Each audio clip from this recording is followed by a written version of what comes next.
বিশ্ব রাজনীতির প্রেক্ষাপটে সবার মুখে নতুন করে আলোচনায় উঠে এসেছে এক প্রশ্ন, আর তা হলো চীন, রাশিয়া আর উত্তর কোরিয়ার মধ্যে কি সত্যি গড়ে উঠেছে এক শক্তিশালী স্বৈরাচারী জোট? সম্প্রতি বেইজিংয়ে দ্বিতীয় বিশ্বযুদ্ধের সমাপ্তির ৮০ বছর পূর্তির সামরিক কুচকাওয়াজে একসাথে উপস্থিত ছিলেন চীনের প্রেসিডেন্ট শি জিনপিং, রাশিয়ার প্রেসিডেন্ট ভ্লাদিমির পুতিন এবং উত্তর কোরিয়ার সর্বোচ্চ নেতা কিম জং উন।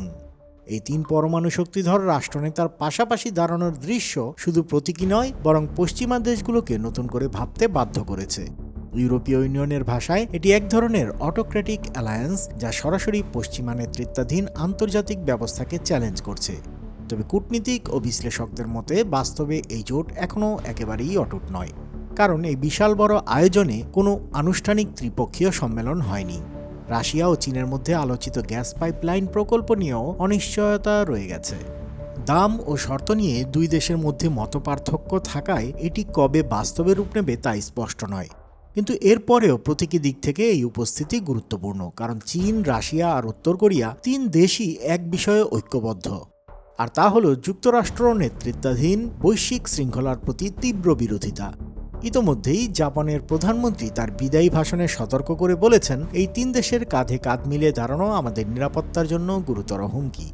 এদিকে মার্কিন প্রেসিডেন্ট ডোনাল্ড ট্রাম্প সামাজিক যোগাযোগ মাধ্যমে দাবি করেছেন শি, পুতিন আর কিম তার বিরুদ্ধে ষড়যন্ত্র করছেন। যদিও মস্কো এটিকে ব্যঙ্গাত্মক মন্তব্য বলে উড়িয়ে দিয়েছে, বিশ্লেষকদের মতে চীনের জন্য এটি ছিল এক ধরনের কূটনৈতিক শক্তি প্রদর্শন। রাশিয়া এই সুযোগে পশ্চিমা বিশ্বের অন্তরাল প্রচারণাকে দুর্বল করেছে, আর উত্তর কোরিয়ার কিম জং উনও পেয়েছেন তার পারমাণবিক কর্মসূচির প্রতি নীরব সমর্থন।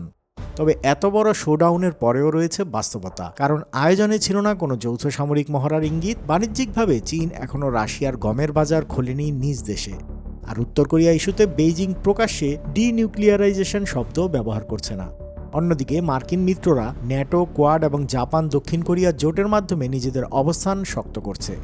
সব মিলিয়ে অনেকেই মনে করছেন এটি কোনো স্থায়ী জোট নয়, বরং তাৎক্ষণিক স্বার্থ আর রাজনৈতিক বার্তা দেওয়ার এক মঞ্চ। তবে প্রতীকী প্রভাব যথেষ্ট বড়, বিশেষ করে তখন যখন বিশ্ব রাজনীতি অস্থির এবং বড় শক্তিগুলোর মধ্যে প্রতিযোগিতা চরমে। আগামী অক্টোবর মাসে এশিয়া প্যাসিফিক ইকোনমিক কনফারেন্সে ডোনাল্ড ট্রাম্পের সম্ভাব্য সফর নতুন আলোচনার পথ খুলে দিতে পারে। তখন হয়তো আবারও মুখোমুখি হবেন শি জিনপিং, পুতিন ও কিম জং উন, অথবা নতুন কোনো চুক্তি বা ভাঙনের খবর সামনে আসতে পারে। শেষ পর্যন্ত বলা যায়, চীন, রাশিয়া ও উত্তর কোরিয়া আপাতত ঐক্যবদ্ধভাবে পশ্চিমকে চ্যালেঞ্জ করছে। তবে ভিতরে ভিতরে হয়তোবা তাদের পারস্পরিক দ্বন্দ্বই ঠিক করে দেবে এই জোটের ভবিষ্যৎ। আপনার মতে এই জোটের ভবিষ্যৎ কি? মতামত জানাতে পারেন কমেন্টে। আন্তর্জাতিক অঙ্গনের সব খবর, আপডেট ও বিশ্লেষণ জানতে সাবস্ক্রাইব করুন Bangla flow YouTube channel. Like, comment করে সংযুক্ত থাকুন বাংলা ফ্লো ফেসবুক, ইনস্টাগ্রাম ও টিকটকে।